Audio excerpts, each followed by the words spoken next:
We had a really good team last year, and we were expected and looking forward to making a long playoff run last year.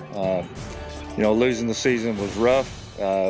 We kind of went into it, and as soon as they canceled that first game, we were thinking we were just going to have an extended spring break, and then it turned into a month, and then all of a sudden 2 months, and then then it was completely canceled. So it was disappointing.